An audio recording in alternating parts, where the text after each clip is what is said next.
Great. A free look, I'll take that. Oh, good, good. Got it. As long as I didn't use it, I'm happy. Downloading it right now. All right, everybody, good afternoon. Welcome to Effective Resume Thursdays. We're very, very glad you're with us today. It's not January, it's February 11th. It's so cold, I don't forget what month it is. It's February 11th, 2021. Please note this event will be recorded and is currently live on Facebook. The recording will be on the Career FW Facebook page and on the Career USA YouTube channel for others to view in the future. By participating in this event, and if you happen to post a comment in the chat box or have your microphone or camera on, you give consent for your comment, name, and picture to appear. For those people on Zoom, if you're using a PC or Mac, we ask that you use the speaker view, which is what's in the lower left-hand corner. And where you see that red arrow, you can grab that little white line and you can drag that to the right or left and change the aspect ratio between the speaker and the PowerPoint slides, whatever is convenient for you. For those on Zoom, as soon as you think of a question, don't write it down, just stick it in the chat box. That way, as soon as we see it, we'll try to get it answered when Carol takes a break in her presentation. And for the people on Facebook, thank you for being with us today. Please just enter your questions into the comment field. I am monitoring that feed, and I will make sure we get those questions answered as you put them in the chat box.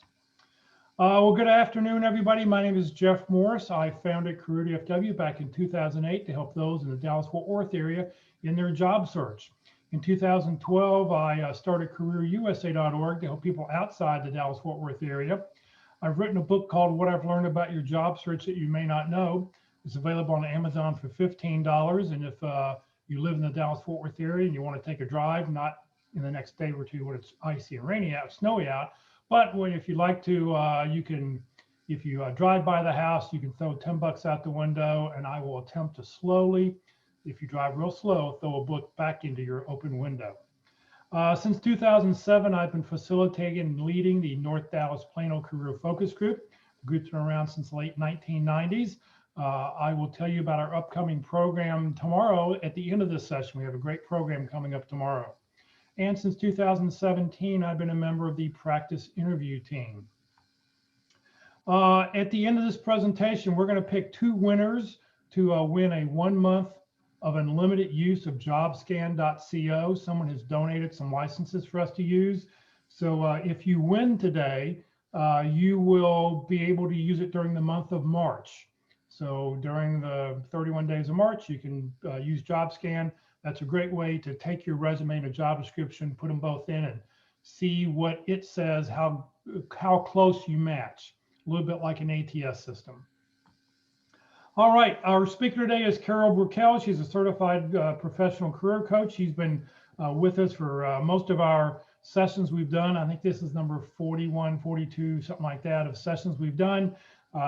So Carol, thank you for being with us, and it's all yours. Great. Thank you, Jeff. Thanks for the introduction. And I will share my slide as soon as I'm able to. There you go. There we go. Thank you. I will share my slide, get it into slideshow mode. Takes a second. There we go. All right. And welcome to everyone. Looks like we've got a great size audience with us. And thank you for taking time to join this webinar. We've designed it to be fun. I told Jeff this is the fastest hour of the week because we have a lot of information to cover and we have some fun along the way. We've designed it to be interactive. So if everyone could click on the participant box, if you've got that, and give me a green check mark or type in the chat or comments if you're from outside the Dallas-Fort Worth area.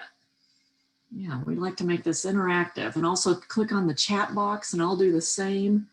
And I'm dragging it over to my other monitor. Let's see. Just takes me just a quick second to drag it over to my other monitor. So I'll be monitoring the chat box. Yeah, we've got people from out of town. Great, well, welcome. Arlington Heights, Illinois. Huh. I've got some good friends from there. Houston, Marietta, Georgia, Charlotte. That's great. New Braunfels. Good. So great to see everyone. And once again, thank you for joining us. And we've designed this to be very informative. So I encourage you to try to practice what I've been trying to do lately, put my phone aside, and so I can really focus on something, because the human brain really actually can't multitask very well. If you start reading something on your phone, you'll miss maybe some great content that somebody might be sharing in the session today. So I encourage you to put your phone to the side. Now, if you get a call from a recruiter or a hiring manager with a job offer, I'll understand that. But the more you put into these things, the more you get out of them.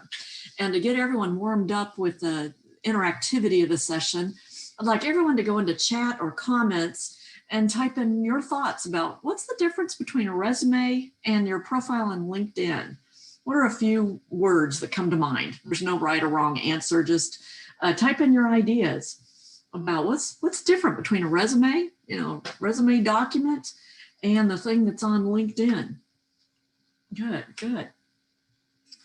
And good, I see comments coming in. Resume is more detailed. Sometimes, maybe not.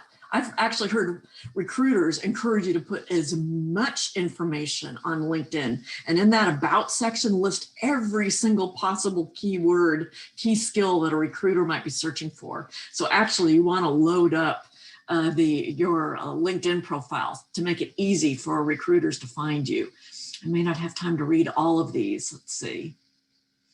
Yeah, LinkedIn has much more information about you. Yeah, LinkedIn has everything. Your resumes, you want to keep them brief and targeted towards the jobs you're applying to.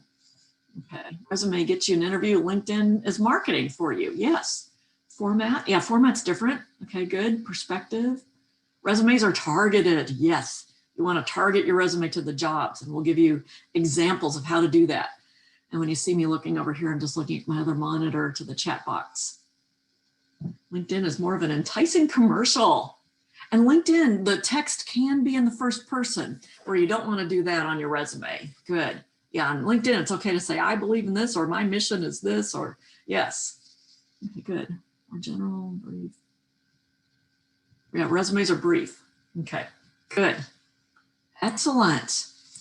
And by way of background, some of you may have heard my background before, but I worked in an IT firm for many years, for over 30 years. It was ATS that was acquired by Hewlett Packard.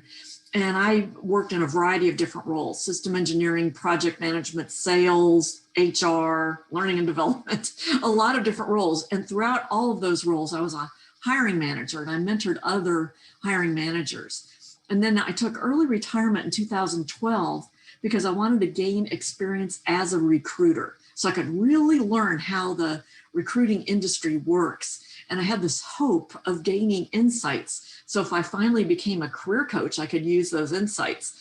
And that actually came true. So I worked for 6 years as a recruiter in both agency and corporate environments, and placed people in a variety of roles: accounting, finance, HR. And I have been able to leverage those tips and tricks as I've been serving as a career coach over the last 2 years. And like Jeff, I volunteer for the Dallas Pit Crew, that stands for Practice Interview Team. And we've loaded some information in chat about that. That's where you can sign up and get access to a free interview panel. We'll give you an interview and give you lots of feedback about your interviewing skills. And I'm also certified by the Professional Association of Resume Writers and Career Coaches.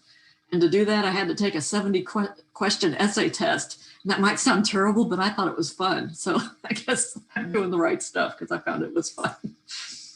And since I've worked as a recruiter, and I retired most recently from Next Step Recruiting, I keep in touch with my colleagues at Next Step Recruiting on a weekly basis. And I like to share hot jobs. And many of the jobs can be done remotely, and employers are learning during this pandemic that people can do work remotely. So if you happen to have any skills in accounting, finance, HR, bookkeeping, even client engagement manager types of roles, please send me your resume. Connect with me on LinkedIn, and I can get you connected with a recruiter at Next Step Recruiting. And that recruiter, for free, can give you feedback about your resume and get you introduced to hiring managers. So if you meet the requirements for any of these positions, or any general accounting, finance, HR types of positions, please reach out to me. I encourage you to have at least 1 or 2 recruiters working for you. They can be a great resource. So here's our agenda today. It's kind of a 2-part agenda. We will cover some information in the first half, and in the second half, I've received 1 sample resume from the audience, and we may have time to review a second one. If anybody out there would like some free feedback on your resume with some suggestions, you're welcome to send that to me as an attachment and as a file in chat. And if we have time, we'll get to your resume as well. And you can take off your contact information if you wish to remain anonymous. So we'll talk about applicant tracking systems. And I update the content in this workshop every week with new information. And we'll talk about LinkedIn profiles and the concept of a 1-page biography and how that's different from a resume. Talk quickly about master resume, key components of a resume, and then we'll look at the sample that we've received. Oh, I like to start with a cartoon when I find a good one that looks like it's for free on the internet and not violating copyrights. And I like this one. It says, your resume says you spent 4 years at college, and a couple, typos there. And I will say, as a recruiter, I would say at least 90% of the resumes I saw had some sort of error in them. And sometimes if there were a couple of errors, I just place them aside because that showed no attention to detail and not quality of work. So be sure to proofread, because I'm telling you to modify your resume every time you apply to a job, but be sure to spend a moment, proofread it. And we've got lots of sample resumes coming into chat. That's great. I will, we'll probably get to, I know we'll get to 1 of them. We might get to 2. I don't know if we'll get to all 4, but thank you so much for doing that. And if you have an urgent, if we don't get to you this week, if you have an urgent question, you can send me a quick question on LinkedIn. And if not, you could try again next week. Jeff, I know we have a guest speaker next week. Will you all be looking at sample resumes? Okay, maybe not. Okay, I'll be back on the 25th with a co-presenter, which will be fun. And so you can always try another time. Good. And we also shared a master resume. Okay, that's another download, open file. Okay, great. Got lots of sample resumes. Good. Quick word about applicant tracking systems. These are the systems when you're applying online, companies typically use. As somebody asked where you can send resumes to review here, send them in chat as a file. We've got enough, we probably won't get to it today. If you have any time-sensitive, urgent, quick questions about your resume, you can reach out to me on LinkedIn, or we could set up a session if needed. And applicant tracking systems are those systems that read your resume when you apply online. The systems are things like Taleo, iSIMS, and what they do is they parse the information in your resume, your name, address, or phone numbers, contact information, job titles, and they put those into the database. And so you don't want to use special characters or underlines or boxes or fancy bullet points or graphics, because that can foul up the parsing process. And also you don't want to put your contact information in the header. Some systems like Workday will skip by it and won't read it. So, so be careful about that. And you do want to ensure that the keywords in your resume do align to the job description. And as Jeff mentioned, we're going to have a giveaway at the end of the session to get access to jobscan.co to compare your resume to job descriptions. And then often in these systems, you can also attach a resume as an attachment. And you can use that same clean format if you wish, or if you want to maintain 2 different versions, you could have another version with underlines or whatever that you can upload as an attachment and send it as a PDF as an attachment if you wish. I always try to keep it simple, just have 1 version.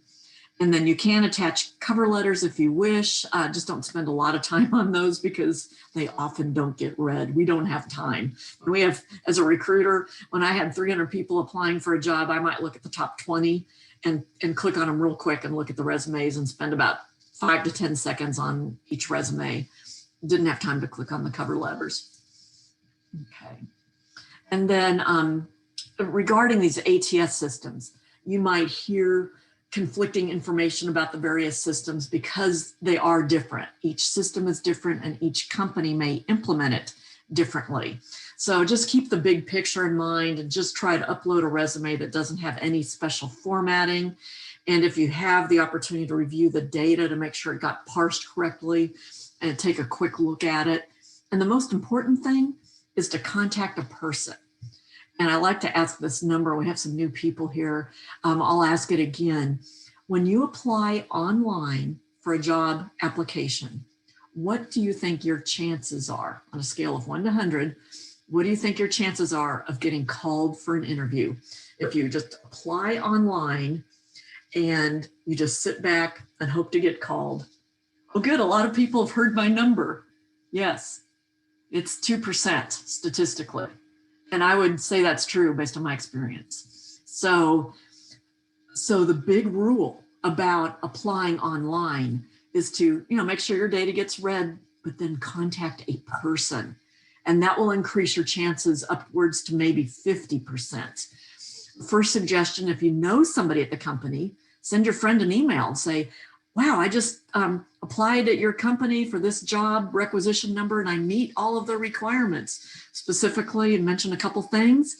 Can you please forward my resume to the right recruiter or recruiting manager, the person who's going to be screening these, or send it to the recruiter. If you don't have any friends at that company, send it to the recruiter if you can see the name of the recruiter who posted the job, or dig around on LinkedIn and see if you can find the name of a recruiting manager or talent acquisition leader at that company and let them know you met the requirements. Those words are golden to recruiters. Whenever I got a call and somebody said they applied for a position and they met the requirements, I would ask a few clarifying questions and I usually invited them in for an interview. And when I think back on those stories, those are the people I hired because those people took initiative. And you may hear that it's good to try to reach out to the hiring manager, but sometimes it's hard to guess who those people are. And sometimes those people are busy, like if it's a CFO, they're busy doing their job. And I had the CFO come marching down the hall going, I got another one of these resumes, Carol, can you screen it for me and give me the top 5? So it depends. And if you happen to know the hiring manager, that's fine, okay. Somebody said they keep trying option C, the recruiter or talent acquisition leader, not receiving responses. Have you used the code word, I meet all of the requirements, specifically mention a couple things? Try that and see if that helps. Because I'll tell you as a recruiter, not yet. Yeah, you got to do that. That's like the magic password to get in the door. I meet the requirements. Those words are golden if you truly meet the requirements. Okay, good. Somebody said C works best. Good. Thanks for the feedback. I love getting feedback and ideas and even other ideas in chat because each of us have different experiences and we all have different perspectives and your job is to apply what works best for you. Okay, good. All right, and somebody just wrote in a nice comment. Yeah, if you can reach out to a friend, you can get them a bonus. A lot of companies have referral bonuses. So don't be afraid to reach out to somebody. Good. So now we'll talk about LinkedIn and resumes. Yeah, there are some similarities. They both show kind of a factual flow of your positions, projects, provide a quick summary. At the top of your resume, you should have a very brief summary with keywords and areas of expertise. And also in your About section on LinkedIn, be sure to have a summary and list as many key skills as you possibly can. You might organize them under subheadings. List as many as you can. And then focus on the value delivered and your accomplishments and load it up with keywords, both of them. Yeah, I got this from a document or an article from Top Resume. So I wanted to give them credit. And then there's some differences between LinkedIn and resumes.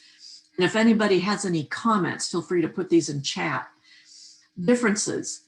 You may have, in fact, you will have multiple resumes. You'll want to modify them every time you apply for a job. So you'll want to come up with a naming convention. Trevor Kell resume, maybe the name of the company or something like that. But you'll want to have one LinkedIn profile that's more general.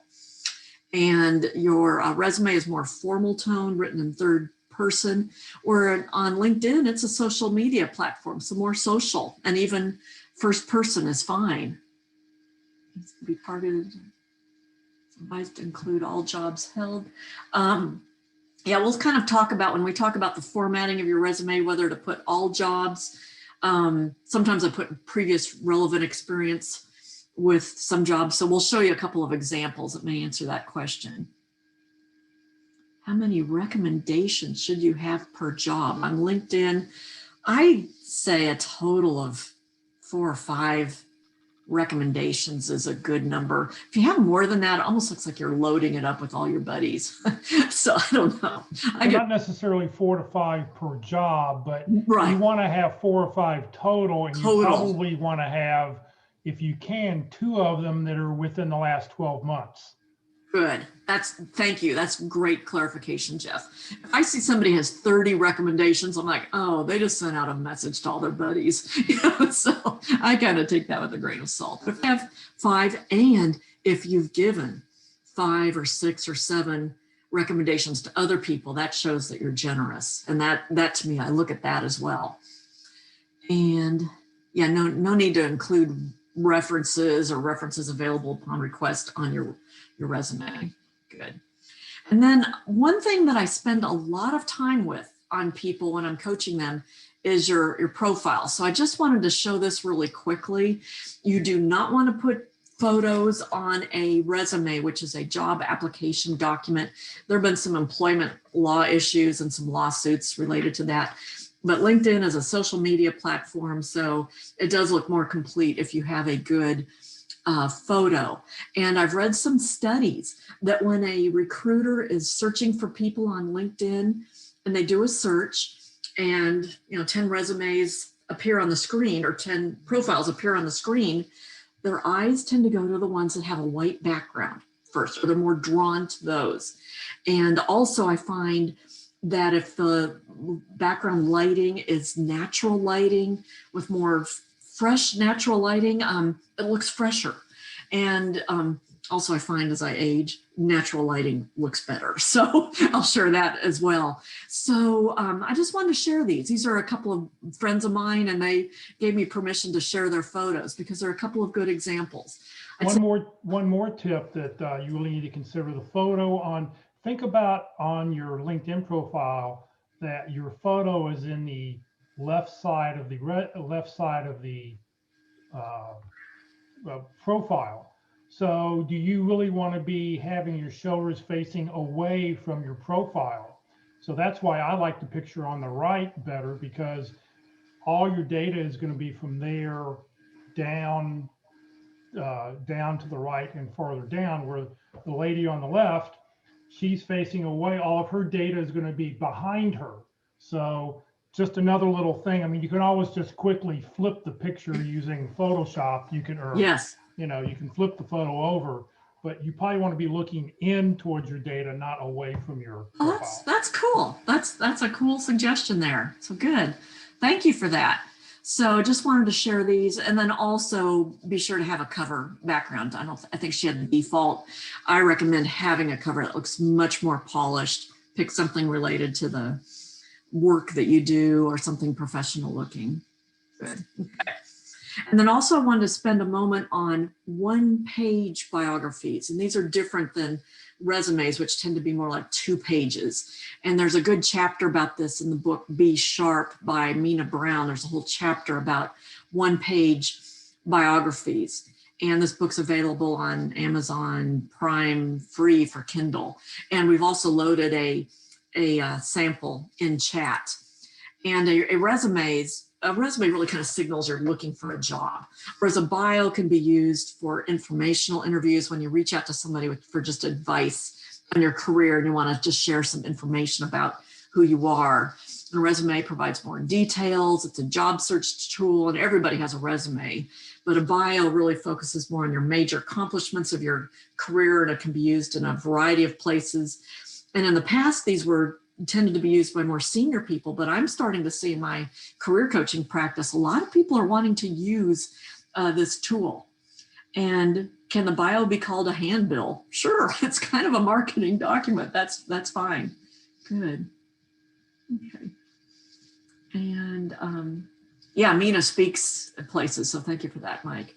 And I looked online to try to find a good, easy format where I could quickly create an executive one-page bio and without using something fancy or even Adobe.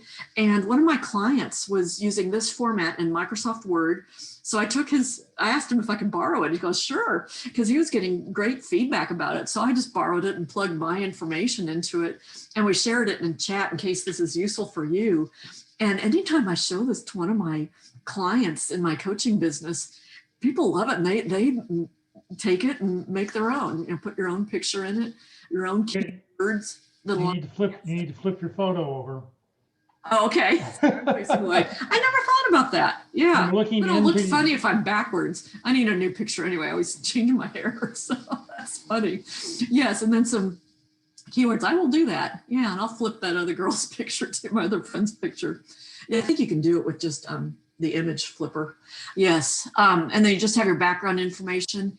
And instead of a detailed professional experience, just a quick professional biography, education, certifications, contact information, and then key accomplishments based on major key areas of expertise that are important for the jobs that you're doing.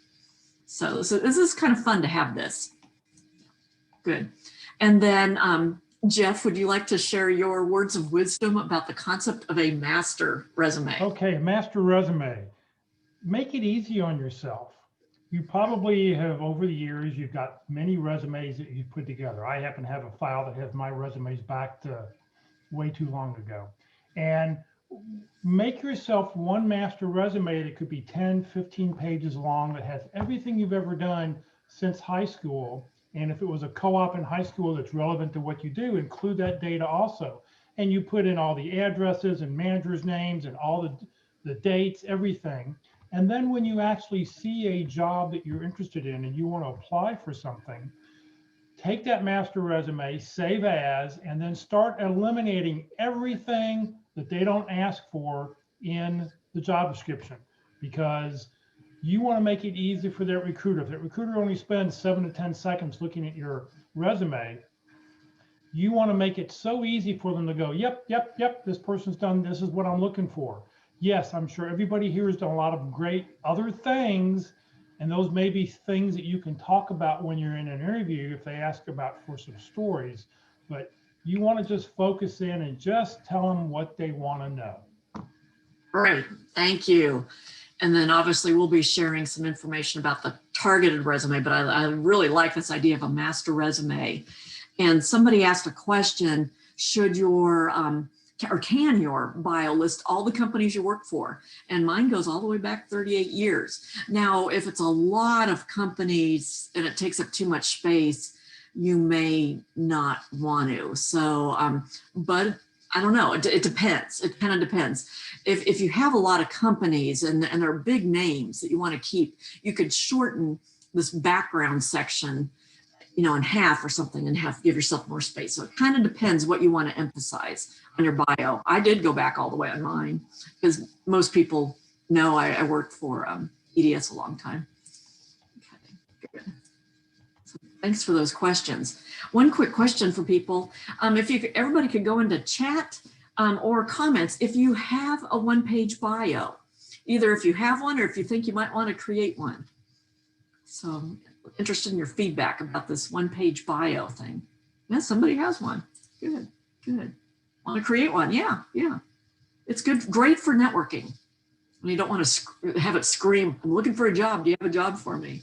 And quite frankly, everybody who you network with, that's the document you want to send out. I mean, think about it. If you were going to meet somebody at Starbucks, they need to know what you look like. Here's a great little overview of who you are that you can let them know, because you don't want to send a resume to anybody you don't know or you haven't seen a job description because you don't know what they're looking for.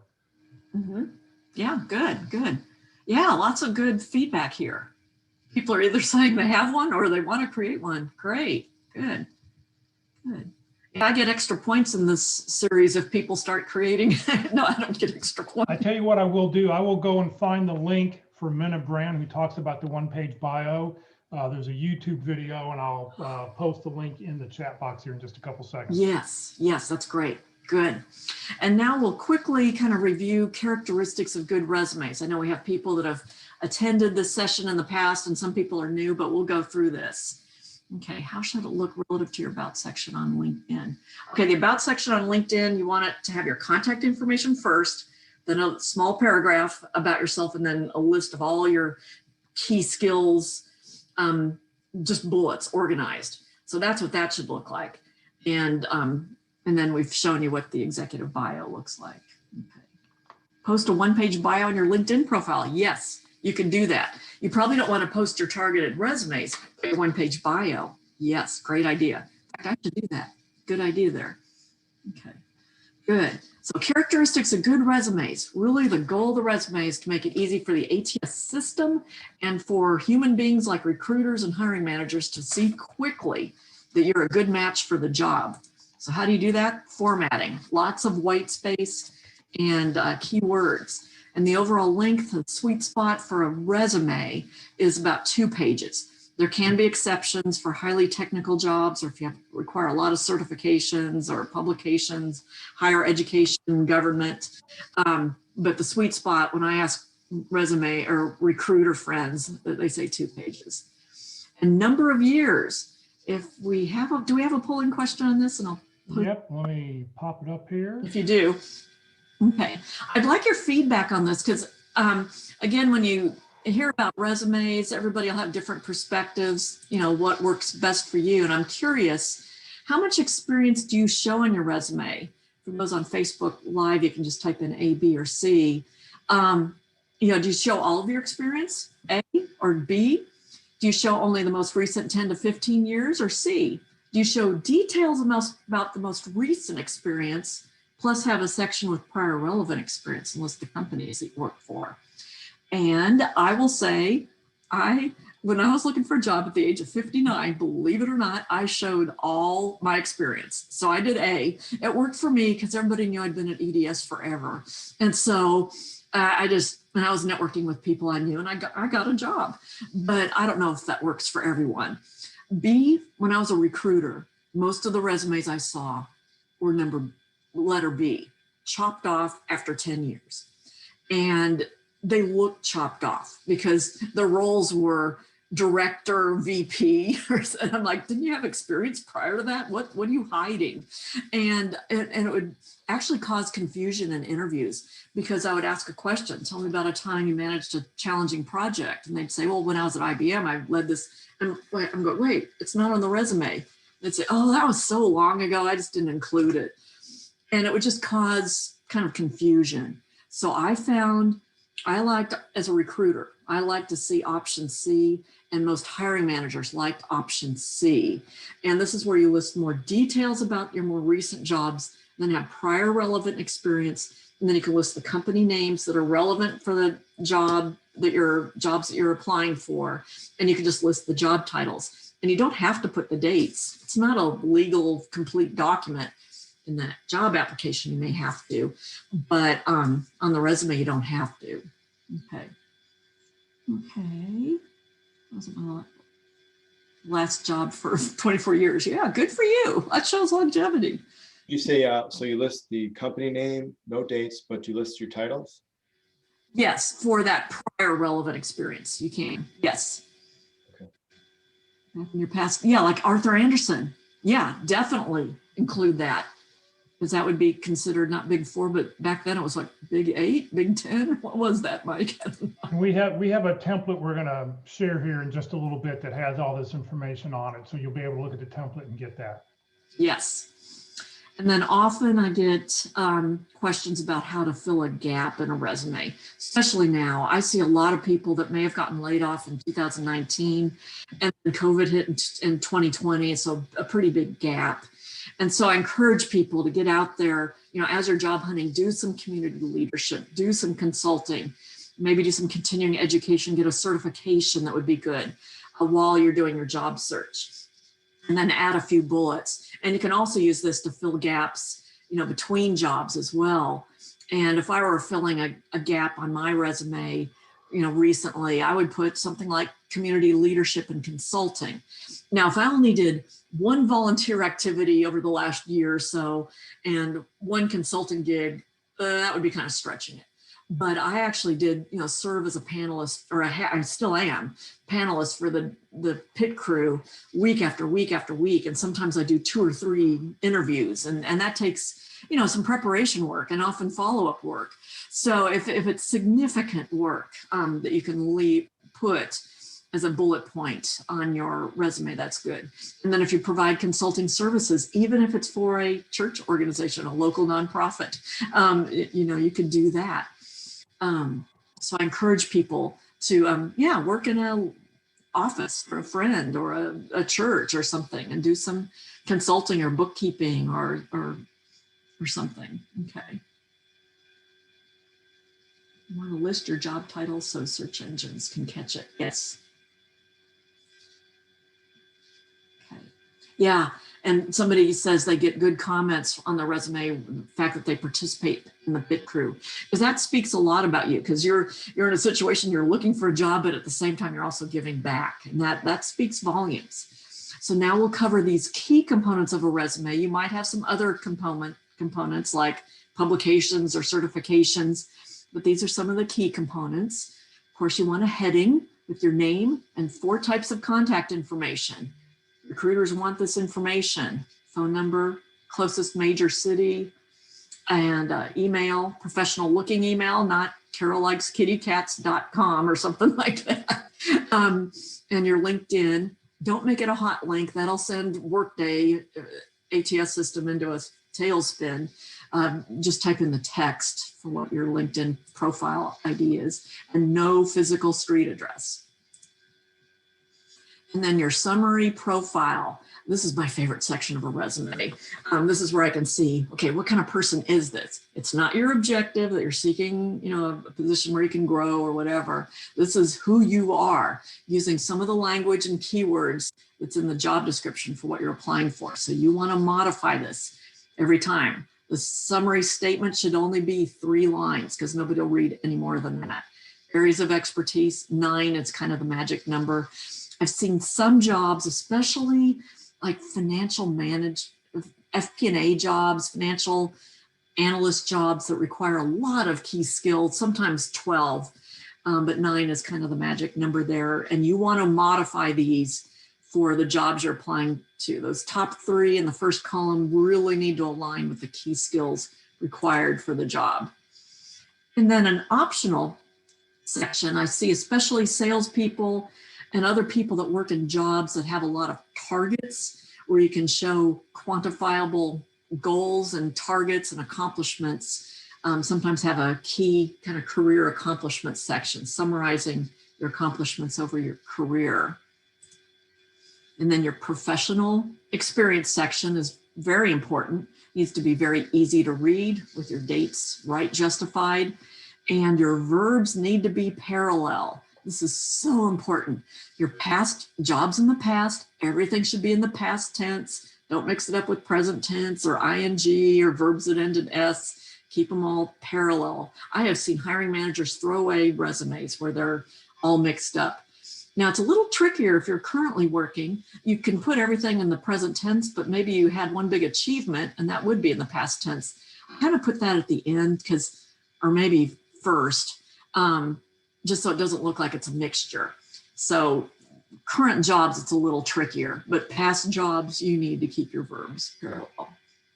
Okay. Some people have, I got a comment here about eliminating that paragraph in the top, and also the 3 columns of 5 for longer experience.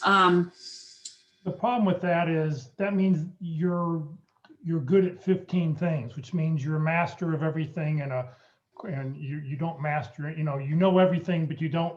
What are you focusing on? Tell me the top 9 things you're going to do. The shorter, the better, the sweeter. I mean, don't 15 is too many. Yeah, I would agree with that.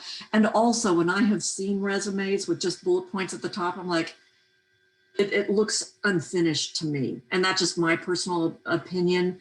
And it doesn't show me how eloquent the person is, especially if it's something, it's a leadership position. I want to see that they can write a great opening sentence. So anyway, that's my personal opinion. And it's up to you all to figure out what works best for you as well. Okay. Okay, and how do you do that? Okay, beginning of the line. Okay, how do you do that? This first line should describe who you are in alignment to the job you're applying to. So if you're applying to a business analyst job where they're looking for somebody who can work with clients and document business requirements, an innovative business analyst with a proven track record of documenting business requirements and communicating effectively with leadership teams and customers, something like that describes who you are in relation to what they're looking for. That's the kind of example. Okay.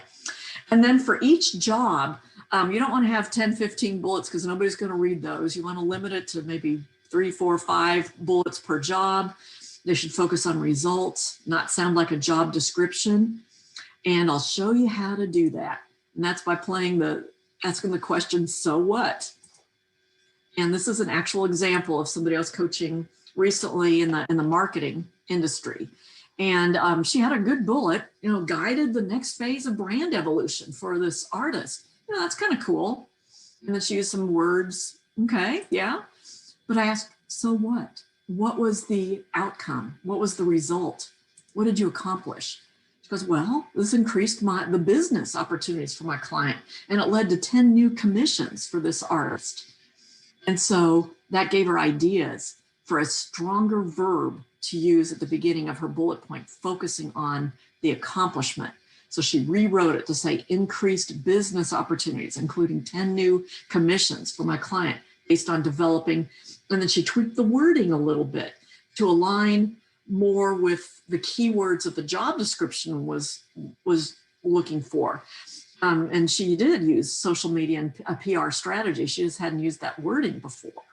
So she not only strengthened the verb, but also used keywords that the job description was looking for. Okay, so if you've had multiple roles at a company and you've been promoted, by the way, congratulations, that's great, and that shows a good track record. And what you want to do is show the full dates that you're at the company, and then show both jobs and then the dates just beside those in parentheses for each job. So many times I see people justify the dates for each job they had, and it looks like, at first glance, it looks like they were a job hopper. And this way it shows a better story. It shows the longevity, and it showed you stuck with it and maybe even got promoted. So it shows a stronger story there. And then if you have a company that's changed names, type in yes in chat. If you've ever worked for a company that has changed names or been acquired or merged, chat or comments.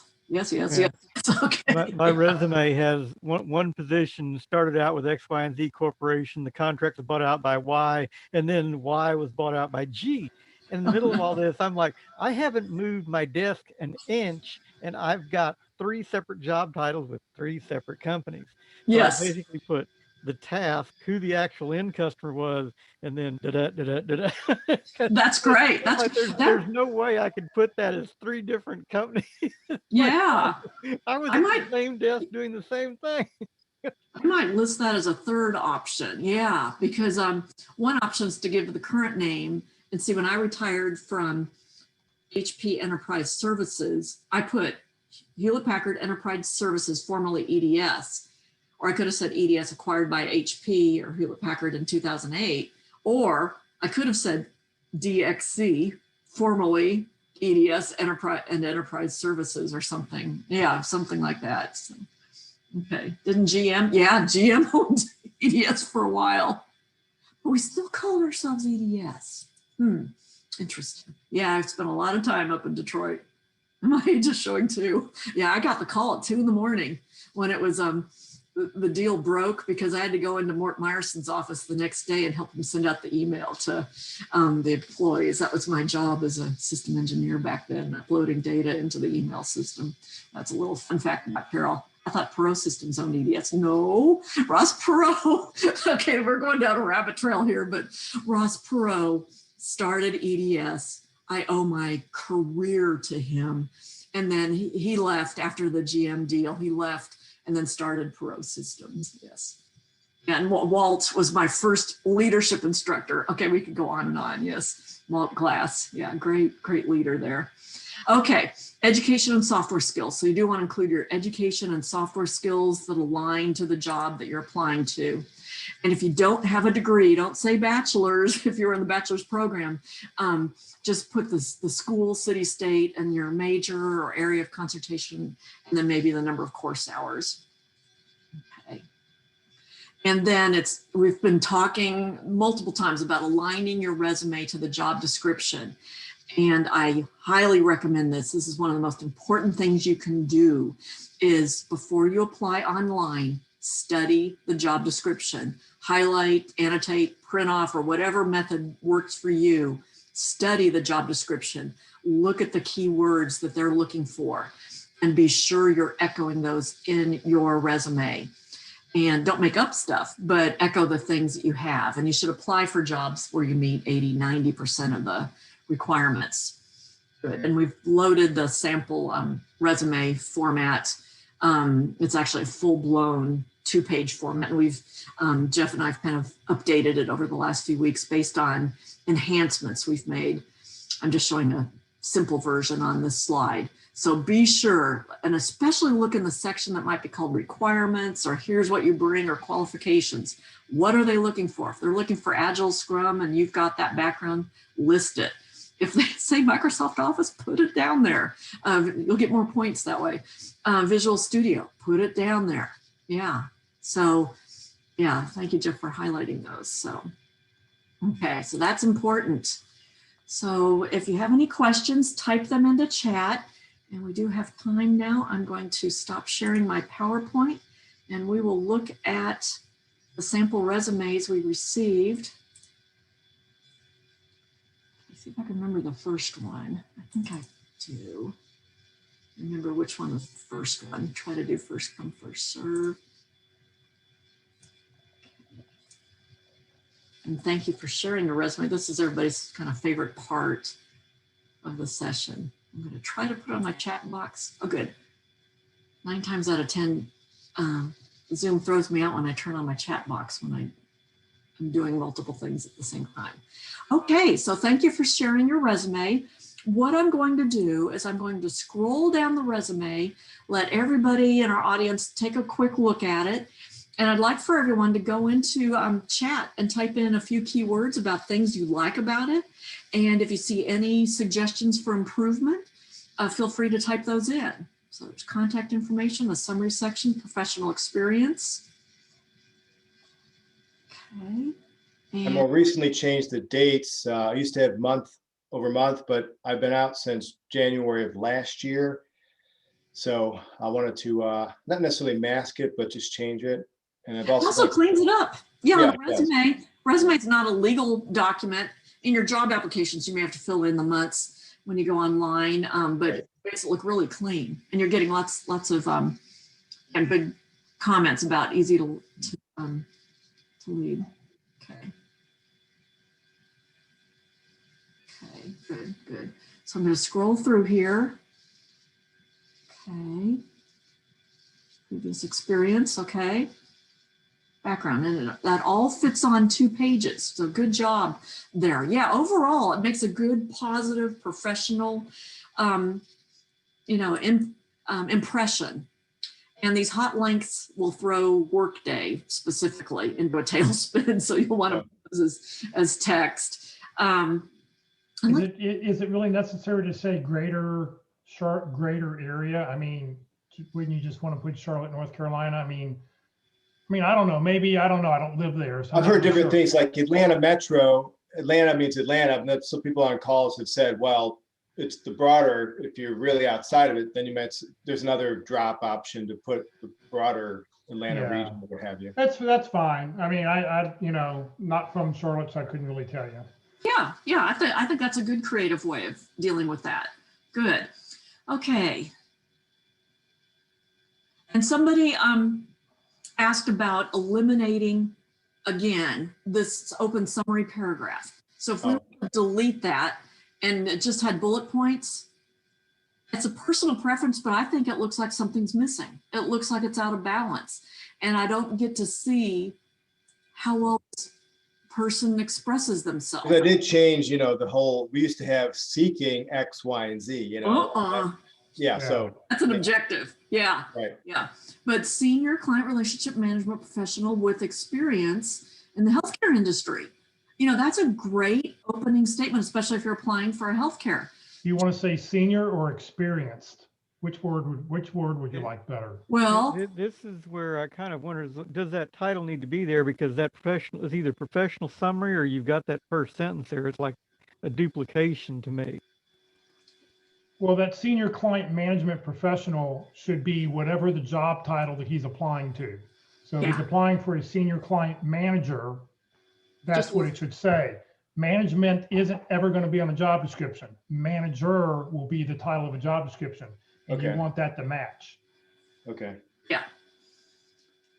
Okay. So somebody said remove the hyperlink. Somebody said easy to read with adequate white space. Yeah, problem solver. Where's that? Is that in one of the keywords?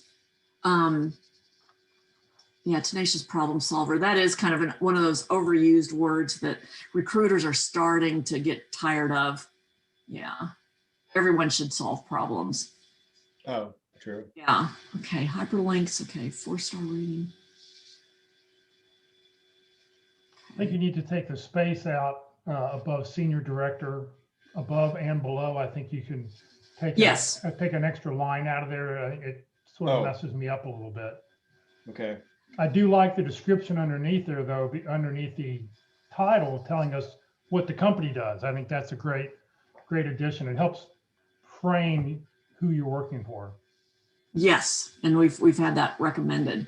Good. Somebody said remove columns. I'm not sure what that means. Maybe those? I don't know. If this were I can't tell because it's a PDF. This section here you should just use tab marks, not a table, because a table will throw off. Okay. ATS system. Okay. All right. So we might start running out of time here. Personal summary. And let's see, I put these dates in parentheses associated with the job. And I kind of like the full first line bold, not some bold, some not. It looks a little out of balance. Okay.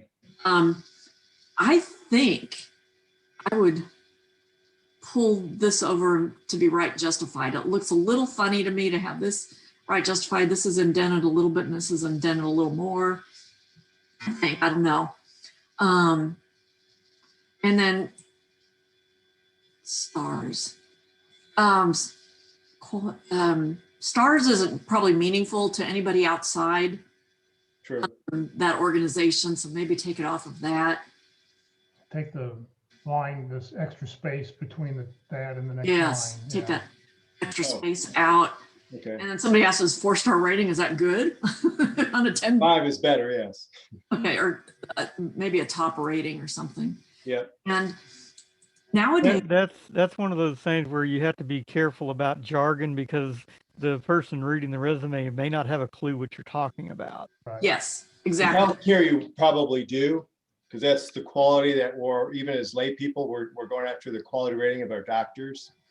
So it's a little more aware in that arena, but yes, I get it. And I think we're out of time, but I would take out this because it breaks the flow. And nowadays everybody's looking at resumes online, so you don't need a second page header. Oh, okay. Take that off. Previous experience, you listed a few bullets that are important, I think. So I think that's good. And you kept dates there, which is up to you. Okay. And I think we're out of time, and sorry for those that we didn't get to. If you have any urgent questions, reach out to me on LinkedIn. And thank you. Thank you. Carol, thank you very much. There's Carol's LinkedIn profile. So if you want to link in with her, you can send her a message, or LinkedIn. If you do want to connect with her, please always send a personal note. Even if you want to link in with me, I do not connect with anybody who does not send me a personal note. So you always want to do that. Next week, we have a special guest speaker, Rex Sayat. Many of you know from the Crossroad Frisco Career Transition Workshop will be our guest speaker. He's going to talk about strategies to beat the ATS. So join us next week. We won't do a resume review, but we'll be talking, about how to beat the ATS system. For those people on Facebook, if you'd like to get a copy of the T-cover letter and the sample resume and the bio, please send me an email to webmaster@careerdfw.org. That way I can forward it out to you. For everybody else, I've loaded it into the chat box right now. Career DFW and Career USA, we put on training every Tuesday, Wednesday, Thursday, and Friday. Every Tuesday we do LinkedIn. Every Wednesday we do interviewing. Every Thursday we do effective resumes. And every Friday, the North Dallas Plano Career Focus Group broadcasts their meetings. Tomorrow, coming up at the North Dallas Focus Group, tomorrow morning at 9:30 Central Time, we'll be talking about, our speaker is going to talk about background checks. He runs a major background check company over in the Fort Worth area, and excellent speaker. He speaks all over the state about employment issues and background checks and stuff. So it'll be a very interesting presentation because we're all going to go through one. When you get hired, they're going to run a background check on you. You need to know what's out there, the good, the bad, the ugly. Next Tuesday, our speaker for LinkedIn Tuesdays will be Terry Sullivan.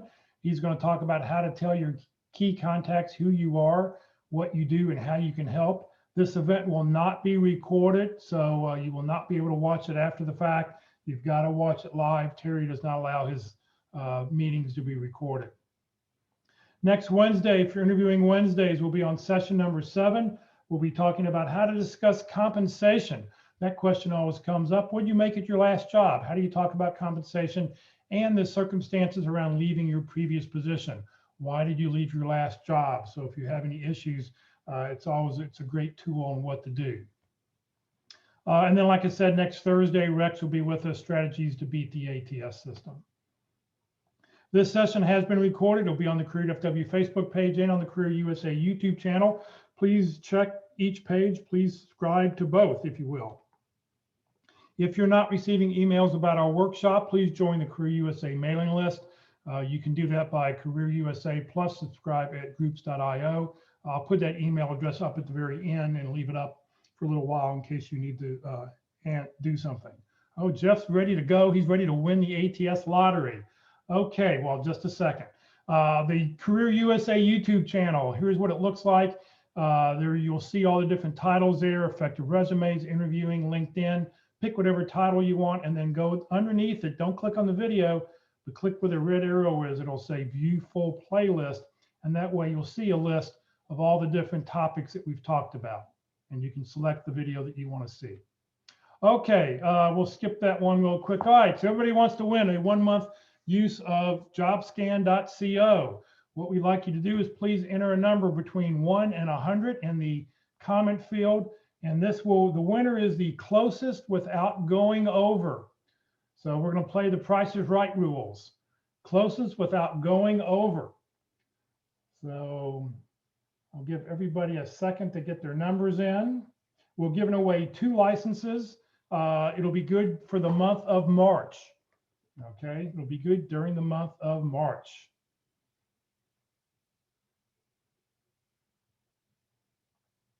Okay, everybody in? All right, here we go. And our winning number is 22. Oh, look at that. Jane Ellen picked 22. Do we have anybody else who picked 22? I see a 21. I see 2 21s. So all right, we'll have 3 winners today. So Jason, Christina, and Jane, if you will please enter. You have 122.